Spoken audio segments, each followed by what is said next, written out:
차가운 빗줄기가 뼈마디를 파고드는 늦가을의 저녁.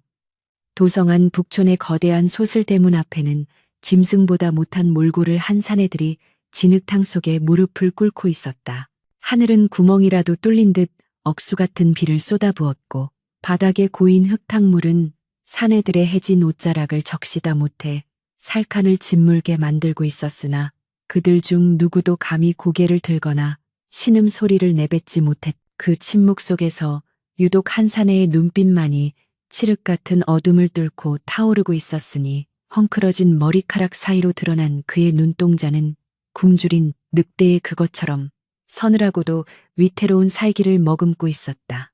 자신의 이름조차 버리고 무명이라 불리기로 작정한 사내, 본래는 이 나라의 지존이 될 운명이었으나 하룻밤 사이에 역적의 누명을 쓰고 도망자 신세가 된 폐쇄자 이연이 바로 그였다. 그는 진흙 바닥을 움켜쥔 주먹에 피가 통하지 않을 정도로 힘을 주며 눈앞에 우뚝 솟은 저 웅장한 대문을 노려보았는데 그것은 단순한 부러움이나 경외가 아닌 뼈를 깎는 증오와 사리가 뒤섞인 시선이었다.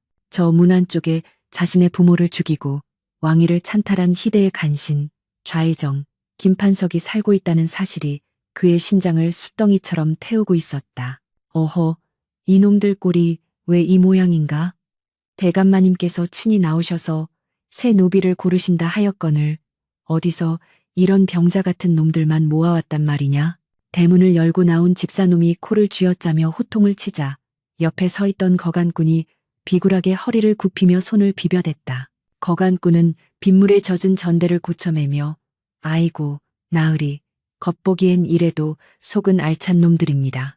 특히 저 구석에 있는 놈은 힘께나 쓰게 생겼는데 며칠 굶겨서 기운이 없어 보이는 것뿐이지 밥만 먹이면 황소도 때려잡을 놈입죠. 라고 굽신거렸다. 이현은 그들의 대화를 들으며 입안에 여린 살을 깨물었다. 왕실의 고귀한 혈통으로 태어나 비단옷을 입고 산해진미를 즐기던 자신이 이제는 거간꾼의 입놀림에 따라 값이 매겨지는 가축과 다를 바 없는 신세가 되었다는 사실에 치욕감이 몰려왔으나 그는 애써 그 감정을 억누르며 고개를 더 깊이 숙였다. 지금 당장 저 집사놈의 목을 베고 대문 안으로 뛰어들고 싶은 충동이 일었지만 그리한다면 놈들의 칼날에 개죽음을 당할 뿐 복수는 영영 이룰 수 없다는 것을 뼛속 깊이 새기고 있었기 때문이다. 그는 오늘 반드시 저 문지방을 넘어야 했고 그러기 위해서는 자존심 따위는 진흙탕에 처박아도 좋았다. 그때 육중한 나무 대문이 끼익 소리를 내며 활짝 열리더니 수십 명의 하인들이 횃불을 들고 도열했고 그 사이로 화려한 비단옷을 입은 중년의 사내가 거만하게 걸어 나왔다. 빗방울이 그의 값비싼 각근을 적시는 것조차 불경하다는 듯 하인 하나가 재빠르게 양산을 받쳐들었고 사내는 혐오스러운 눈길로 바닥에 엎드린 노비들을 훑어보았다. 그가 바로 김판석이었다. 이연의 아버지를 독살하고 어머니를 폐위시켜 사약까지 받게 만든 장본인 이 나라를 자신의 소나귀에 넣고 주무르는 권력의 화신이 바로 눈앞에 서 있었다. 이연은 숨이 턱 막혀오는 것을 느꼈다. 불과 1년 전 경복궁의 연회장에서 보았던 그는 아버지 앞에서 거짓 충성을 맹세하며 머리를 조아리던 자였으나 지금은 마치 자신이 왕이라도 된 양 오만하기 그지없는 표정을 짓고 있었다. 김판석은 뒷짐을 진 채 천천히 걸음을 옮기며 노비들의 어깨를 지팡이로 툭툭 건드렸는데 마치 시장 좌판의 생선을 고르는 듯한 그 태도에 이연의 전신에는 소름이 돋아났다. 이놈은 너무 비쩍 말랐고 저놈은 눈빛이 흐리멍덩하구나. 내 집에 들일 종놈 하나 제대로 구하는 것이 이리도 어렵단 말이냐. 김판석의 목소리는 기름지고 나른했으나 그 안에는 사람을 벌레처럼 여기는 잔혹함이 배어 있었다. 이연의 머릿속에서는 1년 전 그날 밤의 참상이 생생하게 되살아났다. 궁궐은 불길에 휩싸였고 곳곳에서 비명과 칼 부딪히는 소리가 난무했다. 어머니인 중전은 어린 이연의 손에 옥새가 아닌 피 묻은 서찰을 쥐어주며 살아라 현아 짐승이 되어서라도 살아남아라.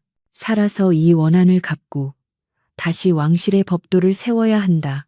라고 절규했었다. 어머니의 마지막 모습은 불길 속으로 사라지는 뒷모습이었고 아버지는 이미 싸늘한 주검이 되어 있었다. 이연은 호위무사들이 목숨을 바쳐 만들어준 길을 통해 간신히 도성을 빠져나왔고 그 후로 1년 동안 산속을 헤매며 짐승의 고기를 씹고 흙탕물을 마시며 연명해왔다. 그가 버틸 수 있었던 유일한 이유는 오직 복수였다. 김판석의 목을 베어 부모님의 영전에 바치겠다는 일념 하나가 그를 지옥 같은 삶 속에서 지탱해주고 있었다. 그리고 지금 그 원수가 바로 코앞에서 콧노래를 흥얼거리고 있었다. 이현은 떨리는 손을 진흙 속에 파묻으며 호흡을 골랐다. 지금은 때가 아니다. 지금 칼을 뽑으면 나는 죽고 놈은 산다. 더 깊숙이, 더 은밀하게 놈의 심장부로 파고들어야 한다. 김판석의 발걸음이 이연의 앞에서 멈췄다. 고급 가죽신이 이연의 시야에 들어왔고 빗물에 젖은 흙탕물이 그 신발 끝에 튀었다. 김판석은 미간을 찌푸리며 지팡이 끝으로 이현의 턱을 들어 올렸다. 강제로 고개가 들린 이현은 순간적으로 눈빛을 갈무리하지 못해 살기를 드러내고 말았는데 김판석은 그 서늘한 눈빛을 보고 흠칫 놀라는 기색을 보였다. 호, 이놈 보게 눈빛이 제법 매섭구나. 마치 굶주린 늑대 새끼 같지 않느냐. 김판석의 말에 집사가 헐레벌떡 달려와 이연의 머리를 바닥에 처박으며 소리쳤다. 대감마님 앞에서 감히 눈을 똑바로 뜨다니. 죽고 싶어 환장했느냐. 집사의 발길질이 이연의 옆구리를 강타했지만 이연은 비명 한마디 지르지 않고 묵묵히 고통을 견뎌냈다. 뼈가 울리는 고통 속에서도 그는 생각했다. 이 정도 고통은 아무것도 아니다. 부모님이 겪었을 고통에 비하면 이것은 간지러운 수준일 뿐이다. 김판석은 그런 이연을 흥미롭다는 듯이 내려다보았다. 비굴하게 목숨을 구걸하는 다른 노비들과 달리 매를 맞으면서도 신음조차 내지 않는 이연의 도끼가 그의 눈에 든 것이었다. 그만해라. 김판석의 나직한 명령에 집사가 발길질을 멈추고 뒤로 물러섰다. 김판석은 쭈그리고 앉아 이연과 눈높이를 맞추었다. 그의 눈동자는 뱀처럼 차갑고 끈적거렸다. 이름이 무엇이냐? 이연은 흙투성이가 된 입술을 달싹이며 거칠고 낮은 목소리로 대답했다. 없습니다. 그저 무명이라 하옵니다. 김판석은 껄껄 웃음을 터뜨렸다. 무명이라. 이름도 없는 놈이라니 내 집에 딱 어울리는구나. 내 집에는 이름 있는 것들이 필요 없다. 오직 내 말에 짖고 내 말에 무는 개가 필요할 뿐이지. 김판석은 이연의 어깨를 툭툭 치며 일어섰다. 이놈을 거두겠다. 몸이 단단하고 도끼가 있어 보이니 뒷마당 장작패는 일부터 시키거라. 만약 도망치려 하거나 게으름을 피우면 그 즉시 다리를 분질러서 개먹이로 던져줄 것이다. 김판석의 말이 떨어지자마자 집사는 이연의 목에 밧줄을 걸고 거칠게 잡아당겼다. 들었느냐? 대감마님께서 너 같은 천한 놈에게 자비를 베푸셨으니 평생 은혜를 갚는 마음으로 일해야 할 것이다. 이연은 목을 조여오는 밧줄의 감촉을 느끼며 비틀거리는 몸을 일으켰다. 그의 시선은 여전히 바닥을 향해 있었으나 속으로는 차가운 비웃음을 삼키고 있었다. 자비, 은혜? 내 놈들이 내게 베푼 것은 오직 절망과 죽음뿐이었다.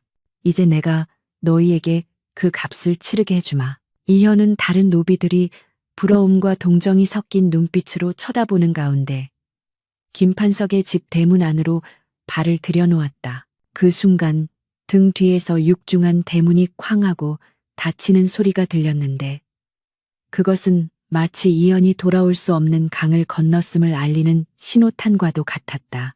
대문 안쪽의 풍경은 바깥 세상과는 천지 차이였다. 잘 다듬어진 정원수와 기와지붕 아래 매달린 화려한 풍경들, 곳곳에 밝혀진 석등의 불빛이 마치 별천지처럼 아름다웠으나 이연의 눈에는 그 모든 것이 백성들의 고열을 짜내어 만든 사치의 결과물로만 보였다. 그는 젖은 옷에서 떨어지는 물방울로 대리석 바닥을 더럽히며 하인들의 숙소가 있는 행랑채로 끌려갔다. 냄새나는 집단과 곰팡이 핀 벽지가 그를 맞이했으나 그는 개의치 않고 구석자리에 몸을 웅크렸다. 이제부터 시작이다. 이곳은 적의 심장 부위며 나는 그 심장을 찌르기 위해 숨어든 칼날이다. 오늘 밤은 춥고 배고프지만 언젠가 이 집 전체가 나의 복수의 불길에 휩싸이는 날, 나는 비로소 따뜻함을 느낄 수 있을 것이다. 행랑채의 다른 노비들은 낯선 이연을 경계하며 힐끔거렸으나 누구 하나 말을 거는 이는 없었다. 모두가 고된 노동에 지쳐 쓰러져 자거나 멍하니 허공을 응시할 뿐이었다. 이연은 벽에 기대어 눈을 감았다. 감은 눈꺼풀 안쪽으로 그리운 얼굴들이 스쳐 지나갔다. 인자하게 웃으시던 아버지, 따뜻한 손길로 머리를 쓰다듬어 주시던 어머니, 그리고 어릴 적 함께 뛰놀던 궁녀들과 내관들, 그들 모두가 김판석의 탐욕 때문에 억울한 죽음을 맞이했다. 이현의 가슴속 깊은 곳에서 뜨거운 것이 치밀어 올랐으나 그는 그것을 눈물로 흘려보내는 대신 가슴속 깊이 묻어두었다. 눈물은 약한 자의 것이다. 복수를 맹세한 그 순간부터 이현은 눈물을 버렸다. 그는 품속 깊이 숨겨둔 반쯤 부러진 옥피리를 만지작거렸다. 이것은 어머니가 남긴 마지막 유품이자 자신이 누구인지를 증명하는 유일한 물건이었다. 언젠가 다시 왕좌에 앉는 날, 이 피리를 불어 세상을 호령하리라. 하지만 지금은 이 피리조차 들키지 않도록 깊이 숨겨야만 했다. 밤이 깊어가자 빗줄기는 더욱 거세어졌고 천둥 소리가 하늘을 찢을 듯 울려 퍼졌다. 이연은 잠들지 못하고 깨어 있었다. 그의 귀는 빗소리 넘어 들려오는 저택 안의 모든 소리에 집중하고 있었다. 하인들이 오가는 발소리, 멀리 사랑채에서 들려오는 술판의 웃음소리, 그리고 어딘가 깊은 곳에서 들려오는 여인의 가냘픈 기침소리, 이 모든 정보를 수집하고 분석하는 것이 그의 첫 번째 임무였다. 이 집의 구조, 사람들의 동선, 김판석의 습관, 경비가 허술한 곳과 삼엄한 곳, 그 모든 것을 파악해야만 완벽한 복수를 계획할 수 있었다. 그때 행랑채 문이 벌컥 열리며 아까 그 집사가 들어왔다. 그는 젖은 몸을 털며 소리쳤다. 야, 새로 온 놈, 일어나라. 대감마님께서 야식을 찾으시는데 일손이 부족하다. 주방에 가서 집 나르는 것을 도와라. 이연은 지체 없이 몸을 일으켰다. 피로가 어깨를 짓눌렀지만 이것은 기회였다. 집안을 둘러볼 수 있는 절호의 기회. 그는 고개를 숙인 채 집사를 따라 나섰다. 주방으로 가는 길은 미로처럼 복잡했다. 으리으리한 건물들이 꼬리를 물고 이어져 있었고 곳곳에 무장을 한 사병들이 배치되어 있었다. 이현은 곁눈질로 사병들의 위치와 무장 상태를 파악했다. 예상대로 경비는 삼엄했다. 김판석도 자신이 저지른 죄가 많음을 알기에 암살을 두려워하고 있는 것이 분명했다. 주방에 도착하자 구수한 고기 냄새와 기름 냄새가 진동했다. 수십 명의 참모들이 바쁘게 움직이고 있었고 솥뚜껑 부딪히는 소리가 요란했다. 이현은 구석에 쌓인 무거운 쌀가마니와 술독을 나르라는 지시를 받았다. 그는 묵묵히 쌀가마니를 어깨에 챘다. 왕자로서 붓보다 무거운 것을 들어본 적 없던 그였지만 1년간의 도피 생활은 그의 몸을 강철처럼 단단하게 만들었다. 그는 흔들림 없이 짐을 날랐고 그 모습을 본 참모들이 수근거렸다. 저놈 보게 힘이 장사네. 얼굴도 반반한 것이 어디 양반집 자제처럼 생겼는데 험한 일을 잘도 하네. 그렇게 한참을 일하던 중 이현은 주방 뒷문이 살짝 열리며 누군가 들어오는 것을 보았다. 화려한 옷차림의 김판석이나 거만한 하인들과는 다른 수수한 옷차림의 여인이었다. 그녀는 조심스럽게 주방 안을 살피더니 참모 중 가장 나이 든 이에게 다가가 작은 목소리로 무언가를 부탁했다. 유모, 혹시 남은 죽이 좀 있을까? 사랑채 뒷방에 알아놓은 아이가 있어서. 여인의 목소리는 맑고 고왔으나 깊은 슬픔이 묻어 있었다. 참모는 곤란한 표정을 지으며 대답했다. 아가씨, 대감마님께서 아시면 불호령이 떨어질 텐데요. 천한 것들에게 마음 쓰지 마시라고 몇 번이나 당부하셨잖습니까? 아가씨, 이연의 귀가 번쩍 뜨였다. 그렇다면 저 여인이 김판석의 딸, 김연아란 말인가? 원수의 딸. 피가 거꾸로 솟는 듯한 분노가 치밀어 올랐다. 저 여인 또한 아비의 권력에 기생하여 호의호식하며 살아가는 족속일 터였다. 이연은 쌀가만 이를 내려놓는 척하며 그녀를 노려보았다. 하지만 그녀의 얼굴을 본 순간 이연은 멈칫할 수밖에 없었다. 그녀는 자신이 상상했던 오만하고 독살스러운 귀족 영예의 모습이 아니었다. 화장기 없는 하얀 얼굴에 수심이 가득했고 눈동자는 빗물에 젖은 밤하늘처럼 처연했다. 그녀는 자신의 비단 치마폭에서 몰래 감싸쥐고 있던 엽전 몇 덤을 참모의 손에 쥐어주며 간청했다. 제발 부탁이야. 그 아이 약도 못 쓰고 앓고 있는데 밥이라도 먹어야 살 것 아니냐. 아버지께는 비밀로 해줄 테니. 그녀의 간절한 태도에 참모는 못 이기는 척 죽 한 그릇을 퍼주었다. 연화는 그것을 받아들고는 고맙다는 인사를 몇 번이나 하고 서둘러 나갔다. 이현은 그녀의 뒷모습을 멍하니 바라보았다. 원수의 딸이 노비를 위해 밥을 구걸하다니 도무지 이해할 수 없는 광경이었다. 김판석의 핏줄이라면 응당 잔혹하고 이기적이어야 마땅하거늘 어찌 저런 눈빛을 가질 수 있단 말인가. 이현은 혼란스러운 마음을 다잡았다. 속지 마라. 겉모습이 순하다고 해서 그 속까지 깨끗한 것은 아니다. 그녀 역시 김판석의 피를 이어받은 나의 원수일 뿐이다. 오히려 그녀를 이용하면 김판석에게 더 쉽게 접근할 수 있을지도 모른다. 이현의 눈빛이 다시 차갑게 가라앉았다. 그는 쌀가마니를 어깨에 메고 다시 걸음을 옮겼다. 이제부터 그의 목표는 두 가지였다. 김판석의 목을 베는 것. 그리고 그 과정에서 필요하다면 저 원수의 딸조차 철저하게 이용하고 파멸시키는 것. 빗소리는 여전히 거세게 몰아치고 있었고 이현의 복수극은 이제 막 그 서막을 올리고 있었다.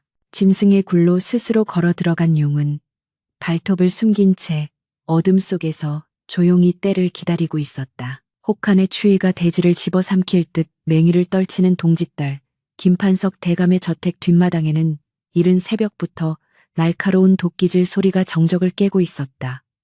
하압, 짧고 굵은 기압 소리와 함께 굵직한 통나무가 단번에 두 쪽으로 갈라져 나갔다. 상체에 아무것도 걸치지 않은 무명의 몸에서는 하얀 김이 맹렬하게 피어오르고 있었고 등줄기를 타고 흐르는 땀방울은 영하의 추위 속에서도 식을 줄을 몰랐다. 쩍쩍 갈라진 손바닥에는 굳은 살이 박이다 못해 터져 피가 배어 나왔으나 그는 멈추지 않았다. 도끼를 내리찍을 때마다 그는 마음속으로 김판석의 목을 내리치는 상상을 했다. 이 나무는 김판석의 목이다. 이 장작은 그자의 뼈다. 육체의 고통이 극에 달할수록 정신은 오히려 맑게 깨어났고 복수심은 더욱 날카롭게 벼려졌다. 노비로 들어온 지 어느덧 보름.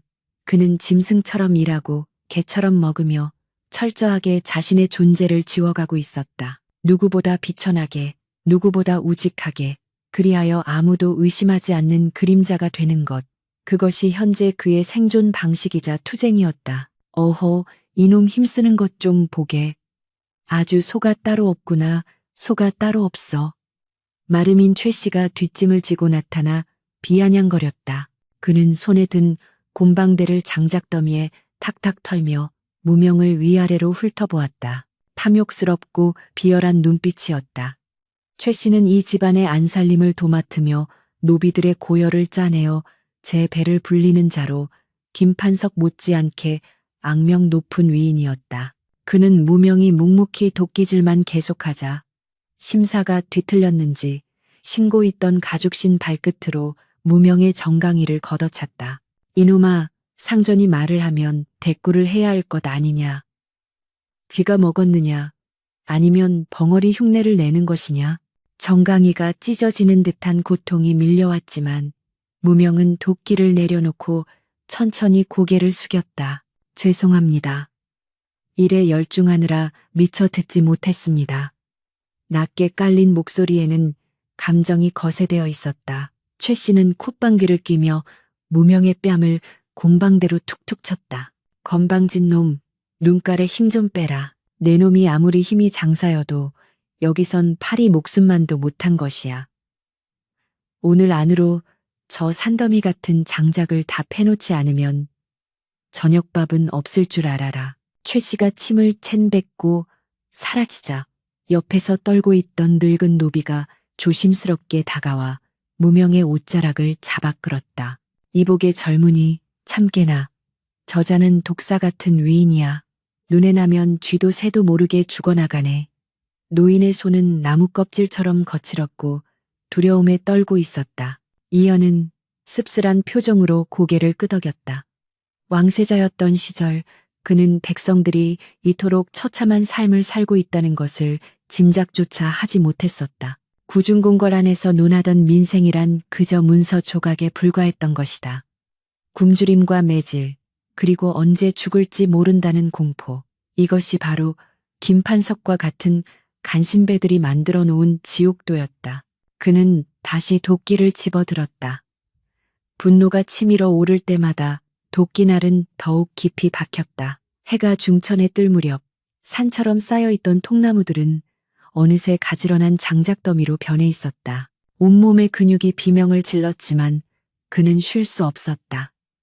곧바로 물지개를 지고 우물가로 향해야 했다. 우물가는 안채와 가까워 규방의 여인들이 드나드는 곳이기에 남자 노비들의 출입이 엄격히 제한되는 곳이었으나 힘쓰는 일이 필요한 시간에는 예외였다. 무명이 물지개에 물을 가득 채워 일어서려는 찰나 담장 너머에서 은은한 가야금 소리가 들려왔다. 슬프고도 애절한 선율이었다. 마치 갇힌 새가 울부짖는 듯한 그 소리에 무명은 저도 모르게 발걸음을 멈췄다. 김판석의 딸, 연화의 거처에서 들려오는 소리였다. 지난번 주방에서 마주친 이후로 멀리서 몇 번 그녀를 보았으나 말을 섞을 기회는 없었다.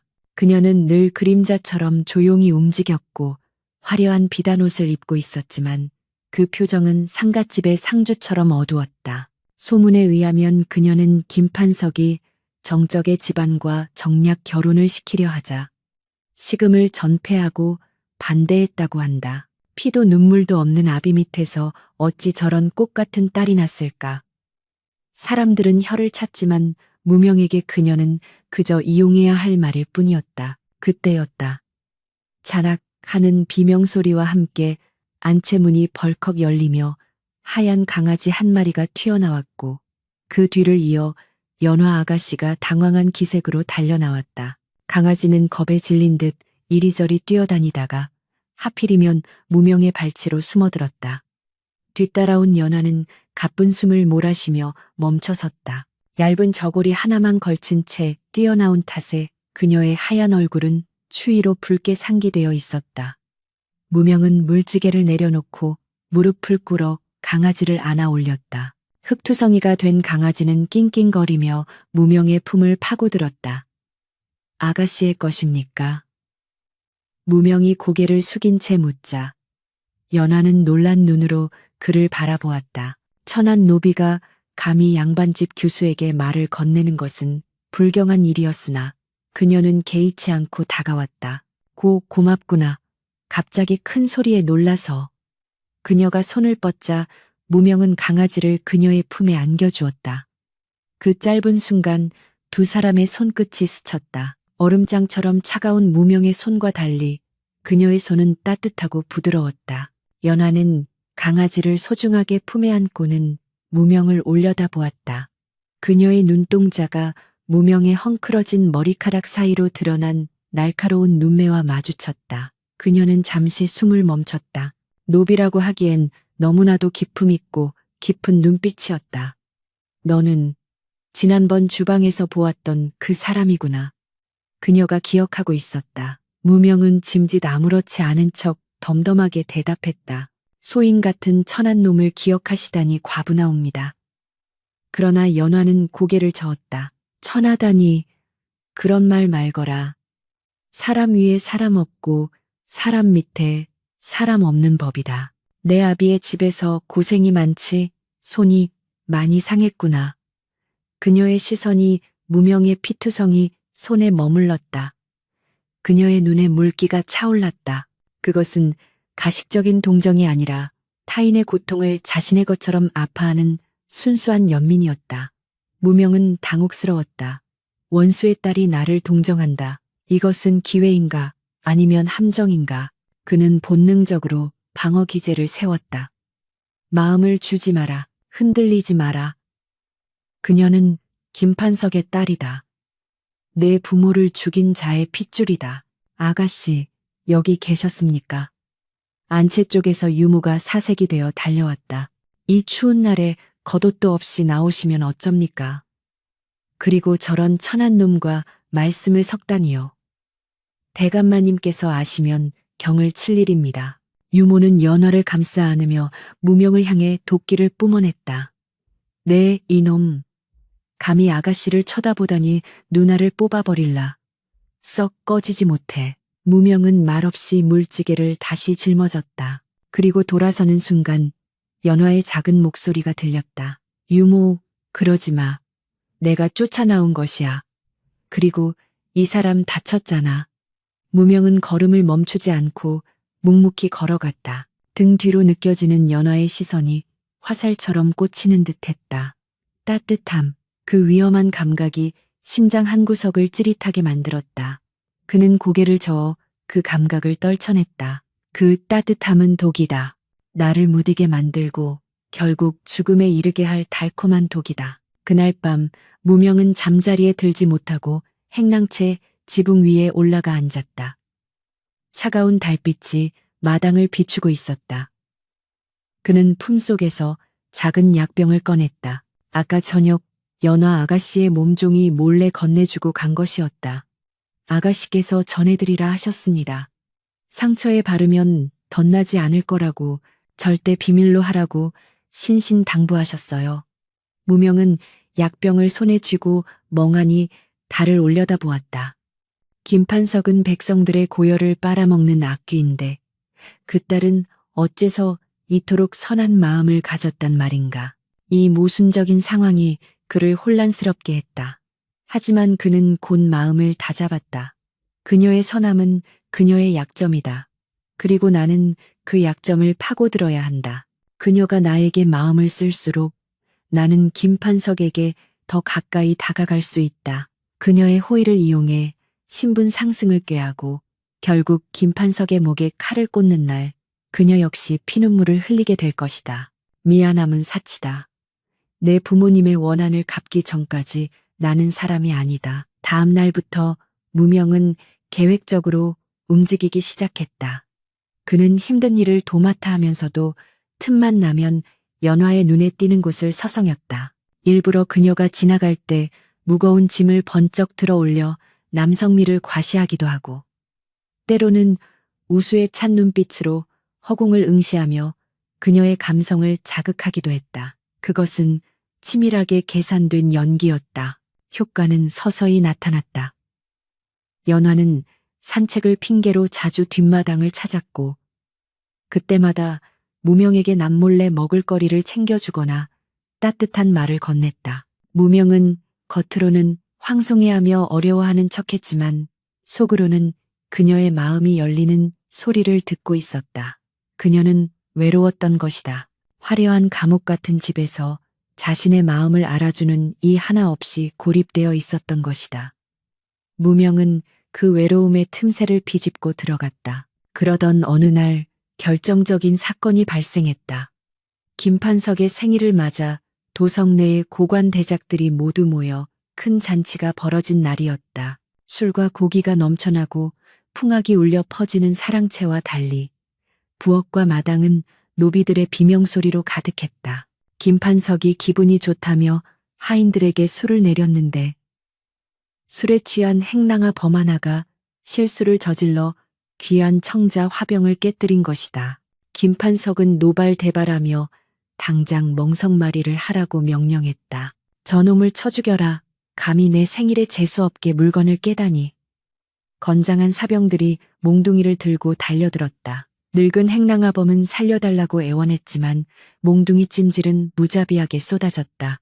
피가 튀고 뼈가 부러지는 소리가 난무했다. 다른 노비들은 공포에 질려 벌벌 떨고만 있었다. 무명은 주먹을 꽉 쥐었다. 나서야 하나? 지금 나서면 정체가 탄로날 수도 있다. 하지만 저대로 두면 노인은 죽는다. 그때 군중을 헤치고 하얀 소복 같은 옷을 입은 연화가 뛰어들었다. 멈추시오. 그만두란 말이다. 그녀는 몽둥이가 날아드는 멍석 위로 몸을 던져 노인을 감싸 안았다. 사병들은 기겁하며 몽둥이를 멈췄다. 김판석의 눈썹이 꿈틀거렸다. 연화야. 이게 무슨 추태냐. 어서 비키지 못할까. 연화는 피투성이가 된 노인을 아는 채 아비를 올려다보았다. 그녀의 눈에는 눈물이 가득했지만 눈빛만은 꺾이지 않았다. 아버지, 생신날입니다. 축복받아야 할 날에 살생을 저지르시려 합니까? 이 불쌍한 늙은이가 실수 좀 한 것이 죽을 죄란 말입니까? 제발 자비를 베풀어 주세요. 김판석은 혀를 찼다. 계집아이가 끼어들 자리가 아니다. 저놈은 내 권위를 무시했다. 본보기를 보여야 기강이 서는 법이야. 끌어내라. 김판석의 명령에 사병들이 주춤거리며 연화를 끌어내려 했다. 그 순간 무명이 튀어나갔다. 이성은 참으라고 했지만 몸이 먼저 반응했다. 그는 순식간에 사병들의 팔을 쳐내고 연화의 앞을 가로막아 섰다. 대감마님, 죽을 죄를 지었습니다. 허나 아가씨께서 다치십니다. 부디 노여움을 거두어 주십시오. 무명은 바닥에 머리를 쾅 소리가 나도록 처박으며 엎드렸다. 갑작스러운 상황에 좌중이 조용해졌다. 김판석은 미간을 찌푸리며 무명을 노려보았다. 너는 지난번에 데려온 그 눈매 사나운 놈이구나. 내 놈이 감히 내 앞을 막아서? 살기가 등등한 김판석의 목소리에 주변 공기가 얼어붙었다. 무명은 식은땀을 흘리며 대답했다. 소인이 감히 대감마님을 능멸하려는 것이 아닙니다. 다만 하늘 같은 대감마님의 생신날 귀한 따님께서 피를 보시면 불길할까 염려되어 그리하였습니다. 이 늙은이의 죄는 제가 대신 달게 받겠습니다. 제발 아가씨와 이 노인을 용서해 주십시오. 무명의 말은 논리정연했고 동시에 김판석의 미신적인 성향을 교묘하게 건드리는 것이었다. 김판석은 찜찜한 표정을 지었다. 딸이 피를 보는 것은 확실히 기분 좋은 일은 아니었다. 게다가 수많은 손님들이 지켜보고 있었다. 여기서 딸을 강제로 끌어내고 노비를 때려 죽이는 모습을 보이는 것은 체면이 구겨지는 일이었다. 김판석은 헛기침을 하며 부채를 펼쳤다. 내 놈 말이 일리는 있구나. 내 오늘 기분이 좋아 특별히 봐주는 것이다. 대신 깨진 화병값은 내 놈이 몸으로 때워야 할 것이다. 앞으로 한 달간 잠을 자지 말고 밤새 저택에 경비를 서라. 졸다가 걸리면 그땐 내 놈 목을 칠 것이다. 그것은 사실상 죽으라는 명령이나 다름없었다. 낮에는 장작을 패고 밤에는 경비를 서라니 인간의 체력으로 버틸 수 있는 일이 아니었다. 하지만 무명은 큰 소리로 대답했다. 망극하옵니다, 대감마님. 상황이 정리되고 사람들이 흩어지자 연화는 다리에 힘이 풀려 주저앉았다. 무명은 조심스럽게 다가가 그녀를 부축하려다 멈칫했다. 자신의 더러운 손이 그녀의 옷을 더럽힐까 봐였다. 하지만 연화가 먼저 그의 손을 덥석 잡았다. 그녀의 손은 바들바들 떨리고 있었다. 고맙다. 정말 고맙다. 네 덕분에 살았어. 그녀가 고개를 들어 무명을 바라보았다. 그녀의 눈동자 속에 무명의 얼굴이 가득 담겼다. 그 순간 무명은 느꼈다. 그녀가 자신을 보는 눈빛이 변했음을. 그것은 단순한 연민이 아니었다. 자신을 지켜준 사내에 대한 신뢰, 그리고 그 이상의 미묘한 떨림이 담겨 있었다. 무명은 속으로 쾌재를 불렀다. 계획대로다. 그녀의 마음을 얻었다. 이제 그녀는 나의 방패가 되어줄 것이다. 하지만 동시에 가슴 한구석이 묵직하게 아려오는 것을 부정할 수 없었다. 잡고 있는 그녀의 손이 너무나 따뜻했기 때문이다. 자신의 목숨을 걸고 노비를 지키려 했던 여인, 아비의 잔혹함에 맞서 떨면서도 물러서지 않았던 여인. 무명은 자신도 모르게 그녀의 손을 꽉 쥐었다가 화들짝 놀라 손을 뺐다. 천한 놈이 주제를 넘었습니다. 어서 들어가십시오. 무명은 도망치듯 자리를 떴다. 등 뒤에서 느껴지는 그녀의 시선을 애써 무시하며 그는 어둠 속으로 걸어 들어갔다. 밤하늘에는 별이 총총히 박혀 있었지만 그의 앞길은 칠흑처럼 어두웠다. 복수의 칼날을 갈아야 할 밤, 그의 마음속에는 낯선 봄바람이 불어오고 있었다. 그것은 그를 살릴 수도 죽일 수도 있는 위험한 바람이었다.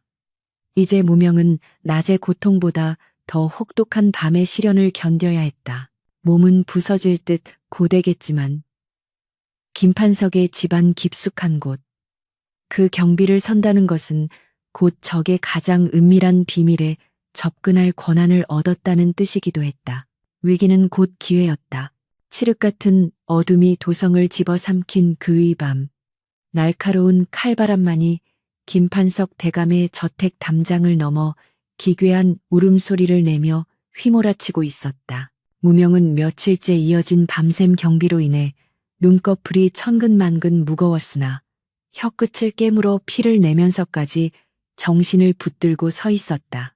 그의 시선은 어둠 속에서도 형형하게 빛나며 저택의 구석구석을 훑고 있었는데 이는 단순한 경비의 의무감 때문이 아니라 복수를 위한 지리 파악과 정보 수집이 주된 목적이었다. 김판석은 정적들의 암살 위협에 시달리는 탓에 밤이면 수십 명의 사병을 배치해 두곤 했으나 그들의 순찰 동선에는 미세한 허점이 존재했고 무명은 그 틈을 노리고 있었다. 차가운 밤 공기 속에 섞여 들어오는 미세한 살기. 그것은 평범한 사람이라면 결코 느끼지 못할 감각이었으나 전장에서 굴러본 경험과 왕실 무예를 익힌 이연의 예민한 감각은 본능적으로 위험을 감지했다. 나뭇가지가 흔들리는 소리가 바람 때문이 아님을 직감한 그는 손에 쥐고 있던 육모방망이를 고쳐 잡으며 호흡을 죽였다. 담장 너머에서 그림자 세 개가 소리 없이 마당으로 내려앉는 모습이 무명의 눈에 포착되었는데 그들의 몸놀림은 일반적인 도적대의 것이 아니었다.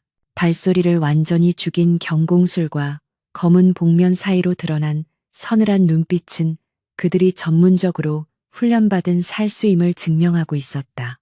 그들은 재물 따위에는 눈길조차 주지 않고 곧장 안 채 바로 연하 아가씨의 처소 쪽으로 방향을 잡고 움직였다. 무명의 심장이 쿵 내려앉았다. 김판석을 노리는 것이 아니라 그의 가장 아픈 손가락인 딸을 노려 그에게 고통을 주려는 정적들의 비열한 수작임이 분명했다. 순간 무명은 갈등했다. 저들이 연하를 죽이게 놔둔다면 김판석은 큰 고통을 받을 것이고 나의 복수는 한결 수월해질지도 모른다. 원수의 딸이 죽는 것이 내 알 바인가? 그러나 그 찰나의 망설임은 연하가 보여주었던 따뜻한 눈빛과 자신을 구하기 위해 아비에게 맞서던 모습이 떠오르며 산산이 부서졌다. 빌어먹을 무명은 낮은 욕설을 내뱉으며 그림자들의 뒤를 쫓아 몸을 날렸다. 살수들이 연하의 방문 앞을 지키던 늙은 몸종을 기절시키고 문고리를 잡으려는 찰나 어둠 속에서 묵직한 파열음과 함께 무명의 육모 방망이가 날아들어 선두에 섰던 살수의 손목을 강타했다. 억 하는 외마디 비명과 함께 살수가 뒤로 물러나자 나머지 두 명의 살수가 즉시 칼을 뽑아들고 무명을 향해 쇄도했다. 창호지문 너머로 연화의 놀란 비명소리가 들려왔다. 무명은 맨몸으로 서슬퍼런 칼날을 마주해야 했으나 물러서지 않았다. 그는 노비의 신분으로 검을 소지할 수 없었기에 오직 방망이 하나에 의지해야 했지만 그의 몸놀림은 맹수처럼 날렵하고도 정교했다. 첫 번째 살수의 칼이 목을 노리고 들어오자 무명은 상체를 뒤로 젖혀 피함과 동시에 방망이 끝으로 상대의 명치를 가격했고 이어지는 두 번째 살수의 횡배기를 낮은 자세로 피하며 다리를 걸어 넘어뜨렸다. 그러나 놈들은 지독했다. 쓰러지면서도 독이 묻은 비수를 던졌고 무명은 간신히 몸을 비틀었으나 왼쪽 어깨에 스치고 지나가는 날카로운 통증을 느껴야 했다. 누구냐? 감히 이곳이 어디라고? 소란스러운 소리에 잠이 깬 사병들이 횃불을 들고 달려오는 소리가 들리자 살수들은 당황한 기색이 역력했다. 시간이 지체되면 탈출이 불가능함을 깨달은 우두머리가 눈빛으로 신호를 보내더니 최후의 발악으로 닫힌 방문을 박차고 방 안으로 뛰어들었다. 안 돼. 무명은 어깨의 통증도 잊은 채 짐승처럼 포효하며 그 뒤를 따랐다. 방 안에서는 연화가 이불을 끌어안고 공포에 질려 떨고 있었고 살수의 칼날이 그녀의 목을 향해 내리꽂히고 있었다. 무명은 생각할 겨를도 없이 몸을 날려 연화를 껴안고 바닥을 굴렀다. 서걱 하는 소리와 함께 무명의 등 뒤로 살수의 칼날이 깊게 박혔다. 뜨거운 피가 솟구쳐 연화의 하얀 소복을 붉게 물들였다. 무명은 고통에 신음하면서도 품에 안긴 연화의 머리를 감싸쥐며 속삭였다. 괜찮으십니까, 아가씨? 그때 방 안으로 사병들이 들이닥쳤고 수세에 몰린 살수들은 창문을 깨고 어둠 속으로 도주했다. 방 안은 아수라장이 되었다. 피냄새와 비명소리, 깨진 도자기 파편들이 널브러진 가운데 연화는 자신의 위를 덮고 있는 무명의 몸이 축 늘어지는 것을 느꼈다. 이보세요. 정신 차리세요. 저 때문에. 연화는 떨리는 손으로 무명의 등을 만졌다. 손바닥 가득 끈적한 피가 묻어나왔다. 그녀의 얼굴이 백지장처럼 하얗게 질렸다. 자신을 구하기 위해 천한 노비가 목숨을 던진 것이다. 곧이어 김판석이 쿠입을 바람으로 뛰어들어왔다.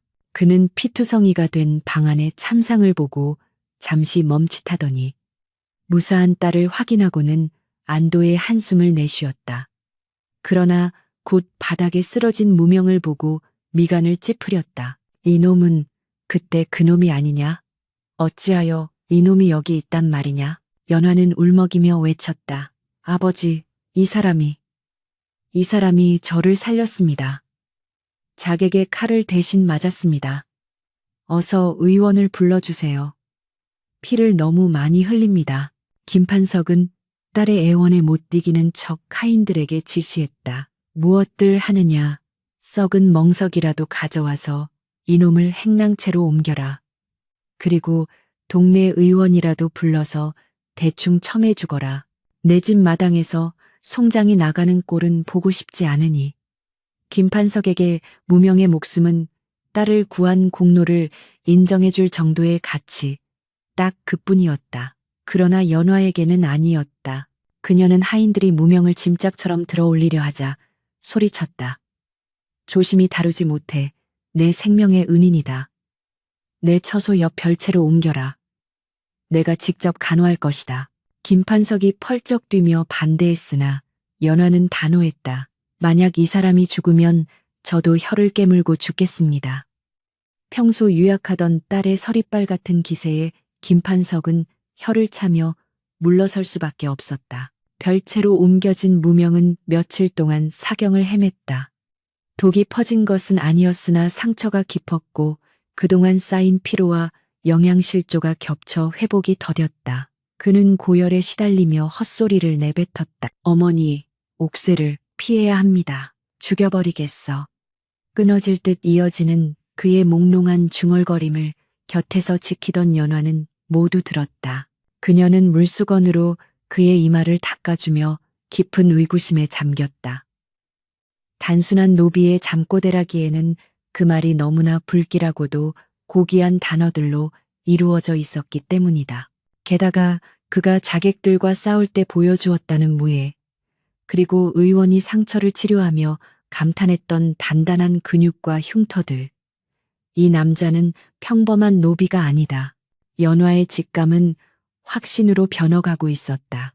그녀는 무명의 거친 손을 잡고 기도했다. 당신이 누구이든 상관없으니 제발 눈만 떠달라고. 사흘째 되던 날 새벽, 무명은 가까스로 눈을 떴다. 희미한 촛불 아래 쪽잠을 자고 있는 연화의 모습이 보였다. 그는 혼란스러웠다. 여기가 저승인가? 아니면 내가 아직도 꿈을 꾸고 있는 것인가? 그는 욱신거리는 등을 일으키려다 신음 소리를 흘렸고 그 소리에 연화가 화들짝 놀라 깨어났다. 정신이 드니 나를 알아보겠느냐? 그녀의 목소리는 물기 어린 반가움으로 떨리고 있었다. 무명은 마른 침을 삼키며 주변을 둘러보았다. 비단 이불과 은은한 향냄새, 이것은 노비의 거처가 아니었다. 여기가 어디입니까? 제가 왜? 그가 당황하며 몸을 일으키려 하자 연화가 제지했다. 움직이지 마라. 상처가 터진다. 내 처소 옆 별채다. 아버지를 졸라 이곳으로 옮겼다. 무명은 아연실색했다. 감히 노비가 주인 아가씨의 별채에 눕다니 목이 10개라도 모자랄 대역죄였다. 아가씨, 당치 않습니다. 저는 다시 행랑채로 가겠습니다. 가지 마라. 연화의 단호한 목소리가 그를 붙잡았다.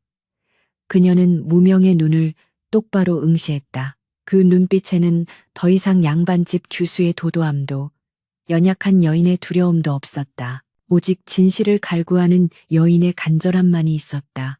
네가, 아니, 당신이 누구인지 묻지 않겠다. 어디서 왔는지, 왜 노비가 되었는지도 묻지 않겠다. 하지만 그날 밤 당신이 보여준 모습은, 그리고 며칠 밤낮으로 아르며 내뱉은 말들은 당신이 결코 무명이라는 이름으로 살 사람이 아니라는 걸 말해주고 있었어. 무명의 심장이 철렁 내려앉았다. 정체가 들통난 것인가? 그는 본능적으로 경계심을 세우며 차갑게 대답했다. 무슨 말씀을 하시는지 모르겠습니다. 저는 그저 천한 종놈일 뿐입니다.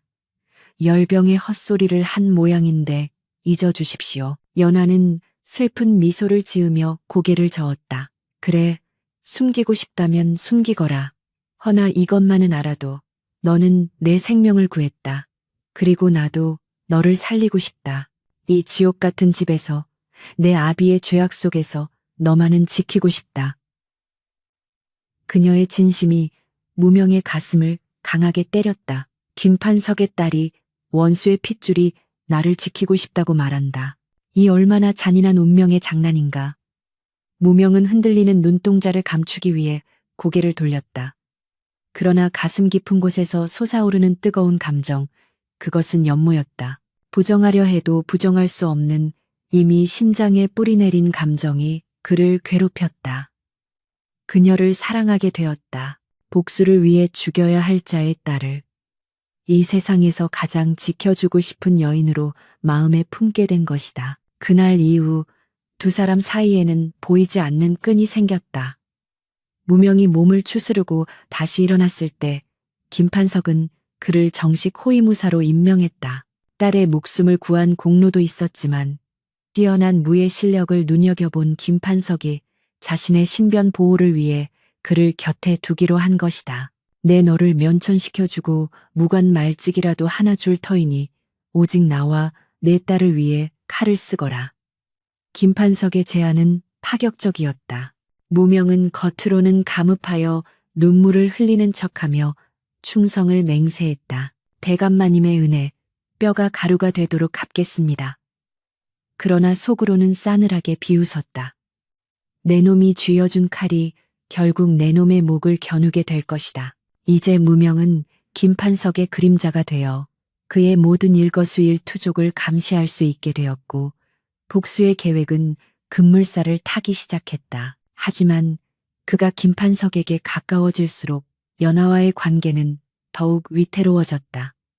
무명은 이제 연하의 호의를 맡아 그림자처럼 그녀를 수행했다. 시장에 나갈 때도 절에 불공을 드리러 갈 때도 그는 항상 그녀의 뒤에 서 있었다. 사람들은 듬직한 호위무사가 생겼다며 부러워했지만 두 사람만이 아는 침묵의 대화가 오갔다.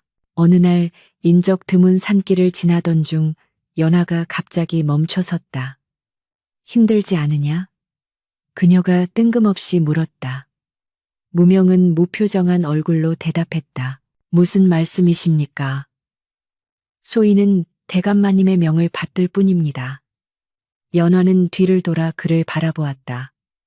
아니, 내 곁에서 거짓된 얼굴로 살아가는 것이 힘들지 않으냐고 물었다. 무명의 눈동자가 흔들렸다. 그녀는 모든 것을 알고 있는 듯했다. 아니, 알면서도 묵인하고 있는 것이었다. 아가씨, 저는 무명이 입을 열려던 순간 멀리서 말발굽 소리가 들려왔다. 김판석이 보낸 전령이었다. 전령은 무명에게 서찰 하나를 건네주며 말했다. 대감마님께서 급히 전하라 하셨네. 4달 보름 영의정 대감댁과의 혼담이 결정되었으니 아가씨를 모시고 속히 귀가하라는 전갈일세. 혼담, 그 단어가 무명의 뇌리를 강타했다. 영의정 댁이라면 김판석과 결탁하여 권력을 독점하려는 또 다른 간신배 집안이었다. 연화의 얼굴이 흑빛으로 변했다. 그녀는 비틀거리며 무명의 옷자락을 잡았다. 싫어, 나는 싫다. 그 집 아들은 잔혹하기로 소문난 자야. 아버지께서 나를 팔아치우려 하시는구나. 그녀의 눈에서 눈물이 주르륵 흘러내렸다. 그녀는 절망적인 눈빛으로 무명을 올려다보았다. 도망치자, 나를 데리고 도망쳐 줄 수 없겠니? 네가 누구든 어디로 가든 나는 너를 따르겠다. 사랑하는 여인의 애원, 그리고 눈앞에 다가온 복수의 기회.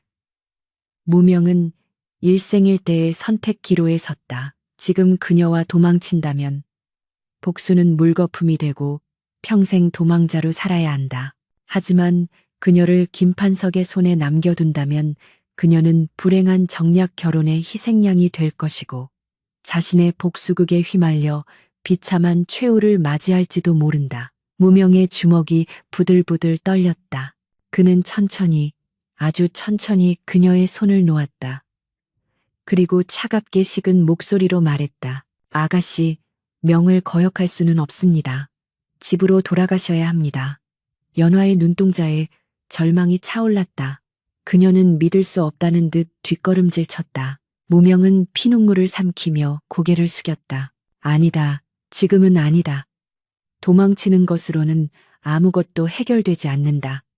힘을 가져야 한다. 왕권을 되찾고 김판석을 심판한 뒤 당당하게 그녀를 맞이해야 한다. 설령 그 과정에서 그녀가 나를 원망하고 증오하게 될지라도. 그날 밤 저택으로 돌아온 무명은 김판석의 서재에 잠입했다.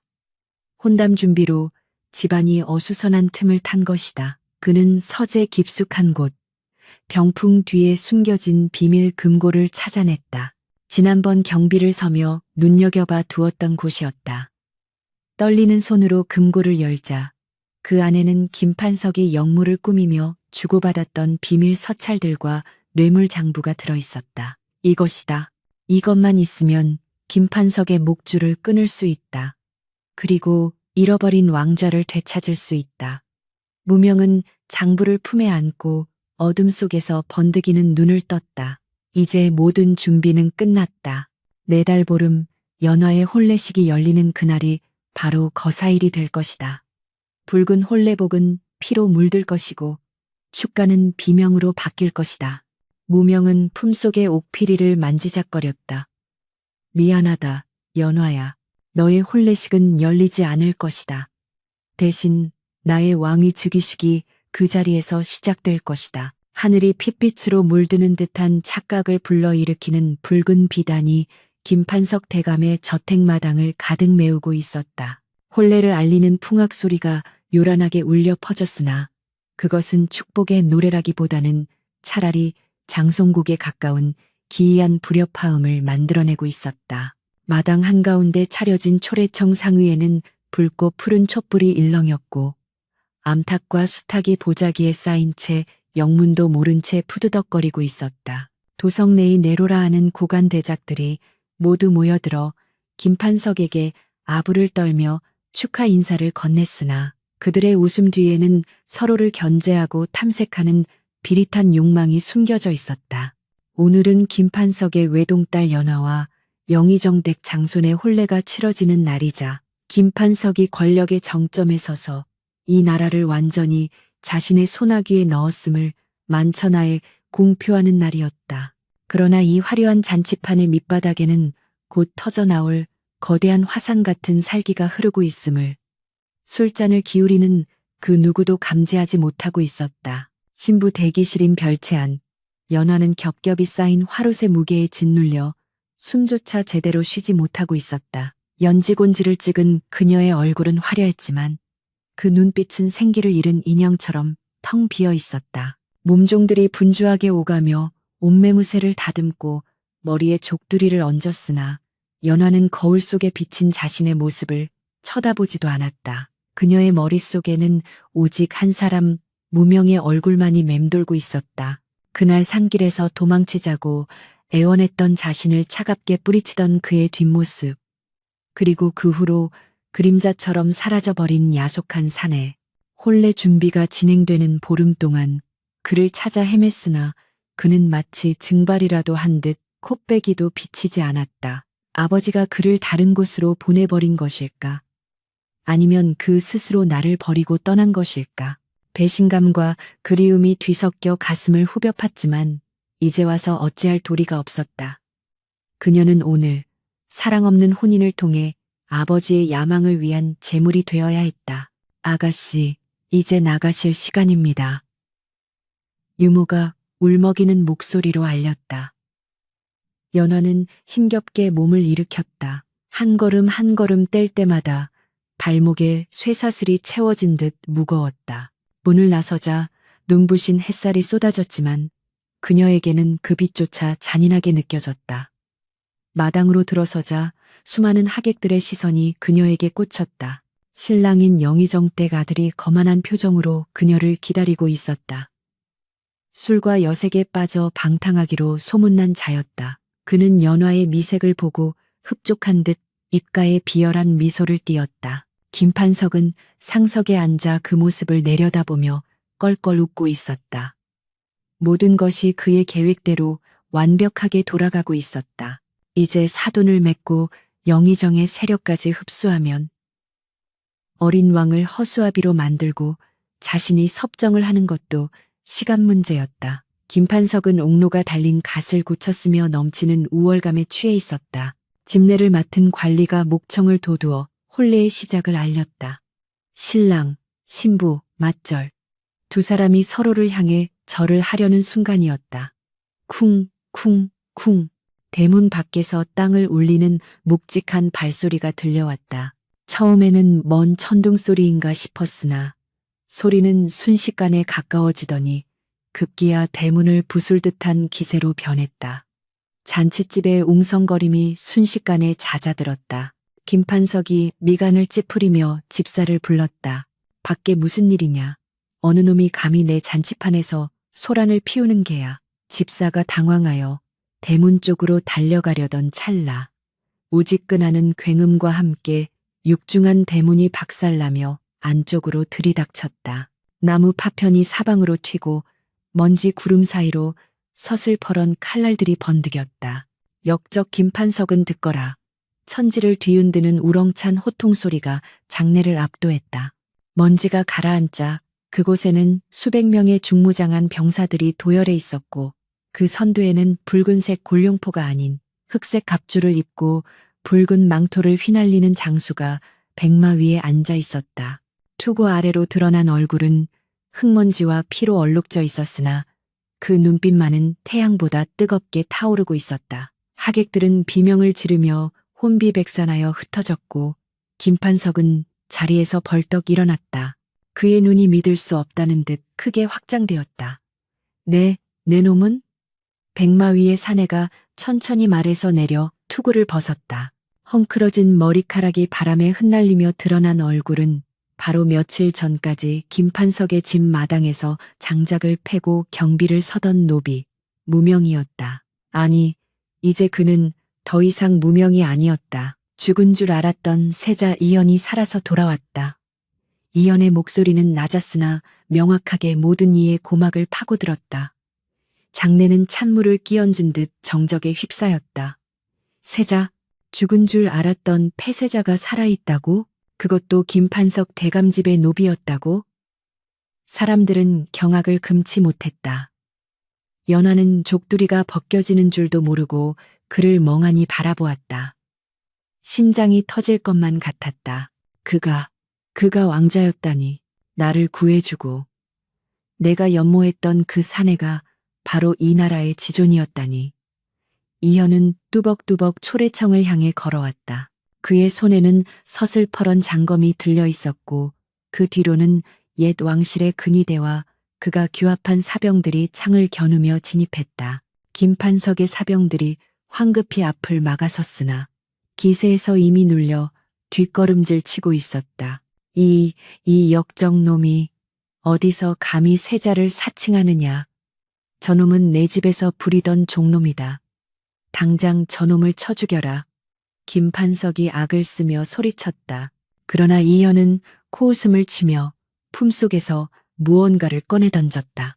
그것은 김판석이 역모를 꾸미며 작성했던 비밀 장부와 선왕의 독살에 가담했던 의관의 자술서였다. 장부 뭉치가 김판석의 발치에 툭 떨어졌다. 내 놈이 쓴 이 추악한 기록들이 증거다. 그리고 여기 내 신분을 증명할 옥새와 선왕께서 남기신 혈서가 있다. 이연이 높이 쳐든 손에는 붉은 인주가 묻은 옥새가 햇빛을 받아 영롱하게 빛나고 있었다. 그것을 본 늙은 대신 몇 명이 털썩 무릎을 꿇으며 통곡했다. 전하, 살아 계셨사옵니다. 소신들이 죽을 죄를 지었나이다. 분위기는 순식간에 반전되었다. 명분과 증거, 그리고 무력까지 갖춘 이현의 등장에 김판석의 권력은 모래성처럼 허물어지고 있었다. 이럴 수는 없다. 이건 함정이다. 김판석은 발악하며 옆에 있던 호위무사의 칼을 빼앗아 들었다. 궁지에 몰린 쥐가 고양이를 무는 법. 그는 이성을 잃고 이연을 향해 달려들었다. 죽어라. 내 놈만 죽으면 끝이다. 그러나 이연은 침착했다. 그는 달려드는 김판석의 칼을 가볍게 쳐내고 단숨에 그의 목에 자신의 검을 겨누었다. 서늘한 칼날이 김판석의 턱 밑을 파고들자 김판석은 비로소 죽음의 공포를 느끼며 덜덜 떨기 시작했다.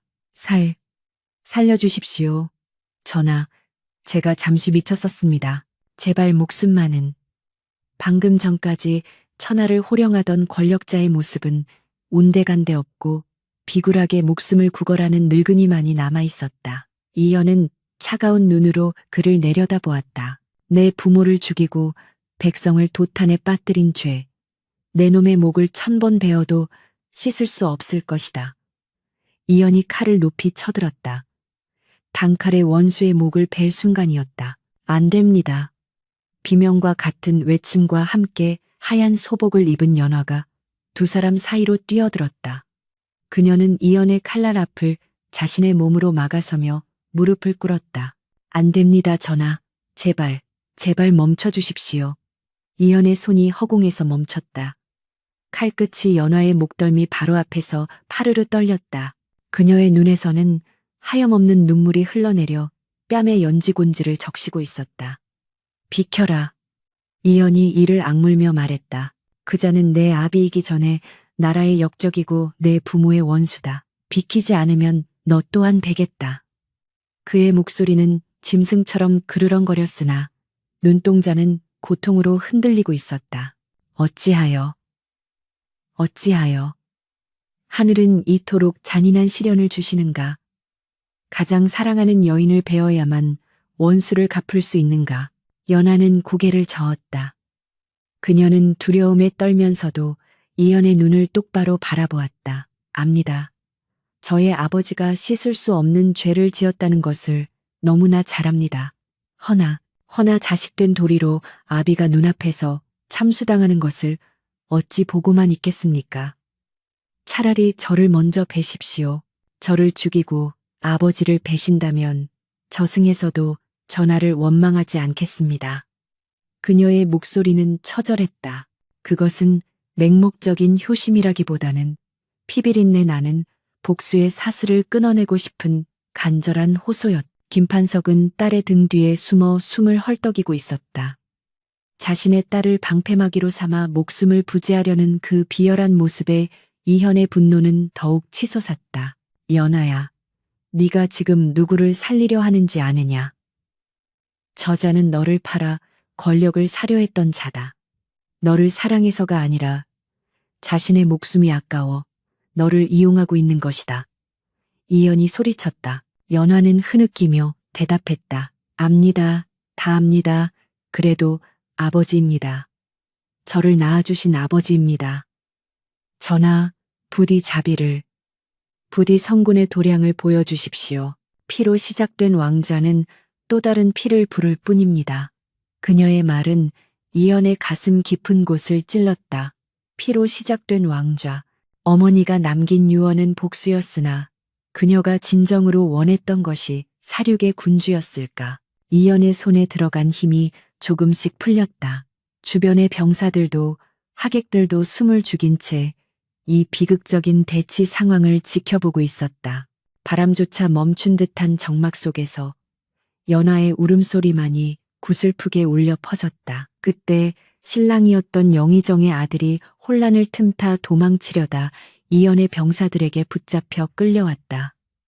그는 살려달라고 비명을 지르며 김판석을 손가락질했다. 모두 저 늙은이가 시킨 짓입니다. 저는 아무것도 모릅니다. 추악한 배신과 폭로가 이어졌다. 이연은 그 아비규환의 지옥도를 바라보며 깊은 회의감을 느꼈다. 내가 죽여야 할 것은 김판석이라는 개인인가? 아니면 이 썩어빠진 권력의 고리인가? 그는 천천히 칼을 거두었다. 칼끝이 내려가자 연화는 안도의 숨을 내쉬며 바닥에 쓰러지듯 엎드렸다. 이연은 싸늘한 목소리로 명령했다. 죄인 김판석을 포박하라. 그리고 영의정을 비롯한 영모 가담자들을 모두 하옥시켜라. 국법에 따라 엄중히 심판할 것이다. 병사들이 달려들어 김판석을 굴비역듯 묶었다. 김판석은 끌려가면서도 이연을 향해 악담을 퍼부으려 했으나 병사가 입에 재갈을 물려버렸다. 마당은 순식간에 정리되었다. 이연은 피 묻은 칼을 칼집에 꽂고 연화에게 다가갔다. 그녀는 여전히 바닥에 엎드려 울고 있었다. 화려한 화롯은 흙투성이가 되었고 족두리는 비뚤어져 있었다. 이연은 한쪽 무릎을 꿇고 그녀의 어깨를 잡았다. 일어나시오. 그의 목소리는 다시 예전의 무명처럼 다정하게 돌아와 있었다. 연화는 고개를 들지 못했다. 죄인의 딸로서 감히 왕이 될 분을 마주할 면목이 없었다. 죽여주시옵소서. 역적의 딸을 살려두시면 훗날 화근이 될 것입니다. 이연은 그녀의 턱을 들어 올려 자신을 보게 했다. 눈물로 얼룩진 그녀의 얼굴은 애처롭기 그지없었다. 그대의 말이 맞소. 피는 피를 부를 뿐이지. 나는 그대가 멈춰주지 않았다면 괴물이 되었을 것이오. 나를 살린 것은 그대의 자비오. 이연은 그녀의 손을 잡고 일으켜 세웠다. 나는 이제 궁으로 돌아가야 하오. 엉망이 된 나라를 바로잡고 억울하게 죽은 이들의 원혼을 달래야 하오. 하지만 내 마음은 이곳에 두고 가겠소. 이연은 품속에서 깨끗한 손수건을 꺼내 그녀의 눈물을 닦아주었다. 기다려주겠소. 내가 진정한 왕이 되어 죄인의 딸이 아닌 나의 여인으로 그대를 맞이하러 올 때까지. 연화의 눈동자가 흔들렸다. 그것은 이룰 수 없는 꿈처럼 들렸다. 아버지는 역적이 되었고 집안은 멸문지화를 당할 텐데 자신이 왕비가 된다는 것은 불가능한 일이었다. 그러나 이연의 눈빛은 확고했다. 그는 왕으로서의 위엄과 한 남자로서의 진심을 담아 그녀를 바라보고 있었다. 연화는 떨리는 입술로 조용히 대답했다. 기다리겠습니다. 1000년이 걸리더라도 10,000년이 걸리더라도 전하의 길을 기도하며 기다리겠습니다. 이연은 그녀의 손등에 입을 맞추었다. 그것은 피비린내 나는 복수극의 끝이자 새로운 운명의 시작을 알리는 맹세였다. 이현은 다시 말에 올랐다. 그는 뒤를 돌아보지 않고 궁궐을 향해 병력을 움직였다. 붉은 망토가 바람에 휘날리며 멀어져 갔다. 연하는 폐허가 된 잔치상 앞에 홀로 서서 멀어지는 그의 뒷모습이 점이 되어 사라질 때까지 하염없이 바라보았다. 붉은 비단은 찢어졌고 촛불은 꺼졌으나 그녀의 가슴 속에는 꺼지지 않는 작은 불씨 하나가 타오르고 있었다. 그것은 희망이었다. 잔혹한 운명의 폭풍우가 휩쓸고 지나간 자리에 비로소 맑은 하늘이 드러날 준비를 하고 있었다. 그러나 아직 모든 것이 끝난 것은 아니었다. 궁궐에는 김판석의 잔당들이 남아있을 것이고 신하들의 반대 또한 만만치 않을 것이다. 이연이 걸어가야 할 가시밭길은 이제 막 시작된 셈이었다. 매서운 추위가 물러가고 도성 가득 매와 향기가 흩날리는 어느 봄날. 경복궁의 근정전 앞들에는 수백 명의 문무백관이 머리를 조아리고 있었다. 그들의 앞에는 포승줄에 묶인 죄인들이 줄지어 무릎을 꿇고 있었는데 그 선두에는 한때 나는 새도 떨어뜨린다던 좌회정 김판석이 헝클어진 상투와 해진 죄수복 차림으로 고개를 떨구고 있었다. 그의 몰골은 초라하기 그지없어 지난날의 위세는 찾아볼 수조차 없었다. 용상에 앉은 이현은 싸늘하게 내려앉은 침묵 속에서 그들을 내려다보았다. 붉은 골룡포를 입고 익성관을 쓴 그의 모습에서는 더 이상 노비, 무명의 그림자는 찾아볼 수 없었으나 그 깊고 그윽한 눈동자만은 여전히 짐승의 굴에서 와신 상담하던 그 시절의 치열함을 간직하고 있었다. 신하들은 숨소리조차 크게 내지 못하고 왕의 하교만을 기다렸다. 역적의 수괴인 김판석을 처형하라는 상소가 빗발쳤으나 이연은 며칠째 침묵을 지키고 있었기 때문이었다. 죄인 김판석은 듣거라. 이연의 나직한 목소리가 정적을 깨고 울려 퍼졌다. 김판석은 흠친 몸을 떨며 바닥에 이마를 태섰다. 내 죄는 하늘을 찌르고 땅을 가른다. 내 부모를 독살하고 왕위를 농락하였으며 백성들의 고열을 짜내어 사리사욕을 채웠다. 능지처참을 당해도 시원치 않을 대역 죄인이다. 이연의 일갈에 김판석은 쉰 목소리로 읍소했다. 전하, 죽여주시옵소서. 소신이 잠시 권력의 눈이 멀어 천벌을 받을 짓을 저질렀나이다. 부디 이 늙은이의 목을 베어 국법의 엄중함을 보이시옵소서. 그는 차라리 죽음으로써 모든 수모를 끝내고 싶은 듯 했다. 그러나 이연은 차가운 미소를 지으며 고개를 저었다. 죽음, 그것은 내게 너무나 쉬운 도피처다. 죽으면 고통도 끝나는 법. 나는 내게 죽음보다 더 가혹한 형벌을 내리려 한다. 이연은 자리에서 일어나 천천히 계단을 내려왔다. 너를 살려둘 것이다. 목숨을 부지하여 두 눈으로 똑똑히 지켜보게 할 것이다. 네가 그토록 망치려 했던 이 나라가, 내가 다스리는 이 조선이 얼마나 강성하고 평화로워지는지를 말이다. 너는 절해고도의 외딴 섬에 위리 안치되어 평생 밖으로 나오지 못한 채 백성들이 배불리 먹고 웃음 짓는 소식을 전해 들으며 뼈저리게 후회하게 될 것이다. 그것이 너에게 내리는 나의 복수다. 김판석의 눈동자가 흔들렸다. 권력을 잃고 잊힌 존재가 되어 자신이 멸시하던 백성들이 잘 사는 꼴을 보며 늙어 죽는 것. 그것은 권력욕의 화신이었던 그에게 참수보다 더 끔찍한 형벌이었다. 전하, 차라리 죽여주십시오. 김판석이 절규했으나 근위병들이 그를 끌고 나갔다. 그의 비명소리가 멀어질 때까지 이연은 표정 하나 바꾸지 않았다. 처결은 계속되었다. 김판석의 일파는 모두 관직을 삭탈당하고 유배형에 처해졌으나 이연은 피바람을 최소화했다. 연좌제를 적용하여 죄인의 가족까지 몰살하라는 신하들의 주장을 단호히 물리쳤다. 죄는 지은 자에게만 묻는 것이 마땅하다. 아비의 죄로 자식을 죽이는 것은 짐승이나 하는 짓이다. 그 판결의 중심에는 연화가 있었다. 그녀는 역적의 딸이라는 멍에를 쓰고 관비가 될 운명이었으나 이현은 그녀에게 특별한 처분을 내렸다. 김판석의 딸 김연화는 아비의 죄를 막으려 했으며 과인의 목숨을 구한 공이 있다. 허나 역적의 핏줄이라는 사실은 변함이 없으니 삭탈관직하고 도성 밖으로 추방하여 평생 근신하며 살게 하라. 그것은 겉으로는 엄한 처벌 같았으나 실상은 그녀를 살리기 위한 이연의 배려였다. 그녀를 관비로 만들어 험한 꼴을 당하게 하느니 차라리 평민으로 살아가게 해준 것이다. 그날 밤 이연은 남몰래 평복으로 갈아입고 도성을 떠나는 연화의 길목을 지켰다. 달빛이 흐르는 나루터. 연화는 보찜 하나를 맨 채 조각배에 오르고 있었다. 그녀의 얼굴은 수척했지만 눈빛만은 맑고 평온해 보였다. 이연이 어둠 속에서 걸어 나오자 그녀는 놀란 듯 멈칫하더니 이내 덤덤하게 고개를 숙여 예를 갖추었다. 전하, 어찌 이 누추한 곳까지 오셨습니까? 이현은 다가가 그녀의 손을 잡고 싶었으나 차마 그러지 못하고 주먹만 꽉 쥐었다. 가야만 하느냐. 어리석은 질문임을 알면서도 묻지 않을 수 없었다. 연화는 슬픈 미소를 지었다. 가야지요.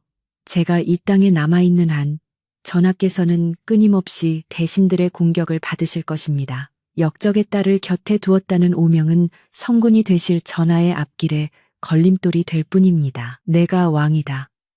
내가 너를 지키겠다는데 누가 감히 토를 단단 말이냐.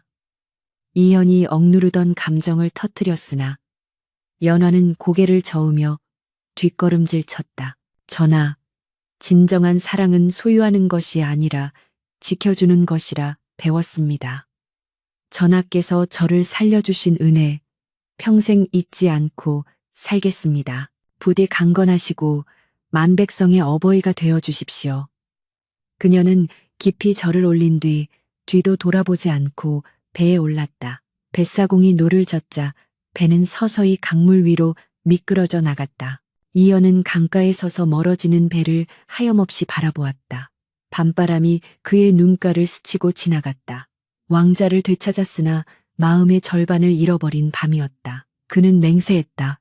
반드시 훌륭한 왕이 되어 언젠가 떳떳하게 너를 다시 찾으리라고. 그로부터 3년의 세월이 흘렀다. 이연의 치세 아래 조선은 태평성대를 맞이했다. 탐과 놀이들이 숙청되고 세금이 감면되자 백성들의 삶은 윤택해졌다. 거리에는 활기가 넘쳤고 곳곳에서 왕의 덕을 칭송하는 노래가 울려 퍼졌다. 그러나 정작 왕인 이현의 얼굴에서는 웃음을 찾아보기 힘들었다. 그는 밤낮으로 정무에만 몰두할 뿐 후궁을 드리라는 신하들의 간청에는 귀를 닫았다. 아직 백성들의 삶이 온전치 않은데 내 어찌 사사로운 즐거움을 찾겠는가. 그것은 핑계였다. 그의 마음속 방은 여전히 한 여인으로 꽉 차 있어 다른 누구도 들어올 틈이 없었기 때문이었다. 대왕대비마저 손자를 걱정하여 혼인을 재촉했으나 이연은 묵묵부답으로 일관했다. 어느 늦가을 이연은 미행을 핑계로 궁을 나섰다. 목적지는 남쪽의 작은 해안 마을이었다. 3년 전 그가 연화를 보냈던 바로 그곳이었다. 수행내관 하나만 대동한 채 남루한 선비 복장을 한 이연은 마을 어귀에 들어섰다. 마을은 평화로웠다. 황금빛 들판에서는 농부들이 추수를 하고 있었고 아이들은 뛰어놀고 있었다. 이연은 지나가는 노인에게 물었다. 어르신, 혹시 이 마을에 혼자 사는 여인이 있지 않습니까? 의술을 좀 알고 아이들을 가르치는. 노인은 주름진 얼굴에 화색을 띠며 대답했다. 아, 꽃집 아씨를 찾으시는구려. 저기 언덕 위 조그만 초가집에 사신다오.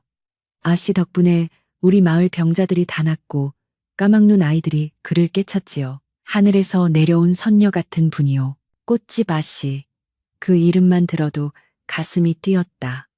이연은 떨리는 발걸음을 옮겨 언덕 위로 향했다. 쌀이문이 열린 마당에는 약초들이 가지런히 널려 있었고 한쪽 평상에서는 아이들이 옹기종기 모여 글을 읽고 있었다. 그리고 그 가운데 수수한 무명옷을 입고 아이들의 머리를 쓰다듬어주는 여인이 있었다. 화려한 비단옷을 입었을 때보다 훨씬 더 아름답고 고귀해 보이는 그녀, 연하였다. 이연은 숨이 앳는 것 같았다. 인기척을 느낀 연하가 고개를 들었다. 그녀의 눈이 커다래지더니 들고 있던 책을 떨어뜨렸다. 전하? 그녀의 입술이 파르르 떨렸다. 이현은 천천히 다가가 그녀 앞에 섰다. 3년이라는 시간도 신분의 격차도 두 사람의 시선을 막을 수는 없었다. 보고 싶었소. 이현이 먼저 입을 열었다. 목소리가 젖어 있었다. 하루도, 한순간도 그대를 잊은 적이 없소. 연화의 눈에서 눈물이 주르륵 흘러내렸다. 어찌 이곳까지 오셨습니까? 잊으셔야 한다고. 그리 말씀드렸거늘. 이현은 고개를 저으며 그녀의 손을 잡았다. 거칠고 투박해진 그녀의 손마디가 그의 마음을 아프게 찔렀다. 왕이 되면 행복할 줄 알았소. 헌데 그대가 없는 왕좌는 그저 차가운 쇳덩어리에 불과하더이다. 나는 만백성의 어버이가 되었으나 정작 내 마음 하나 둘 곳 없는 고아와 같았소. 그는 무릎을 꿇고 그녀와 눈높이를 맞추었다. 돌아가십시다. 이제는 내가 그대를 지킬 힘이 생겼소. 그대의 덕망이 이미 이 마을을 넘어온 고을에 퍼졌으니 그 누구도 그대를 역적의 딸이라 손가락질하지 못할 것이오. 그때 수업을 듣던 아이들이 우르르 몰려와 이현을 가로막았다. 우리 선생님 데려가지 마세요. 선생님 울리지 마세요. 아이들의 순수한 외침에 이현은 멍하니 있다가 이내 껄껄 웃음을 터뜨렸다. 궁궐의 중신들도 감히 막지 못하는 왕의 앞길을 이 꼬마들이 막아선 것이다. 연화 역시 눈물을 닦으며 웃음을 지었다. 이현은 아이들에게 말했다. 얘들아, 내가 너희 선생님을 뺏어가는 것이 아니다. 너희 선생님이 더 많은 사람을 돕고 더 큰 사랑을 베풀 수 있도록 모셔가려는 것이다. 그러니 허락해 주겠느냐? 아이들은 서로의 얼굴을 쳐다보며 고민하더니 대장 격인 아이가 말했다. 그럼 약속하세요. 선생님 눈에서 눈물 나게 하면 우리가 혼내줄 거예요. 이현은 진지한 표정으로 고개를 끄덕였다.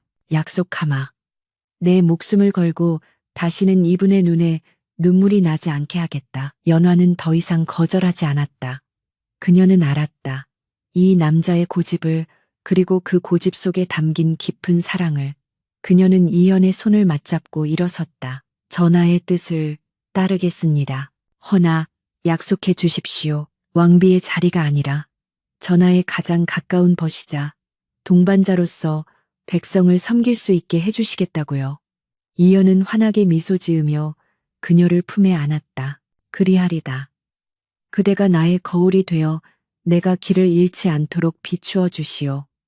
두 사람 위로 붉은 노을이 내려앉았다. 3년 전의 핏빛 노을과는 다른 따뜻하고 평온한 황금빛 노을이었다. 이현이 연화를 데리고 한궁하자 예상대로 조정은 발칵 뒤집혔다. 상소가 빗발치고 대신들이 통곡했으나 이현은 꿈쩍도 하지 않았다. 그는 연화가 지난 3년간 쌓아온 공덕과 선행을 기록한 문서를 신하들 앞에 던졌다. 보아라. 너희가 역적의 딸이라 멸시하던 여인이 조정에서 돌보지 못한 백성들을 제 몸처럼 돌보았다. 핏줄이 귀한 것이 아니라 그 사람의 행실과 마음이 귀한 것이다. 이 여인이야말로 진정한 국모의 자격이 있지 않느냐. 또한 이미 연화의 선행을 전해들은 백성들이 궐 밖에서 연화의 입궁을 환영하는 만세 소리를 외치자 명분과 민심을 모두 잃은 신하들은 더 이상 반대할 명분이 없었다. 결국 연화는 정식 절차를 밟아 왕비의 자리에 오르게 되었다. 혼례식은 성대하되 사치스럽지 않게 치러졌다. 3년 전 비극으로 끝났던 혼례와 달리 이번에는 진정한 축복과 환호가 가득했다.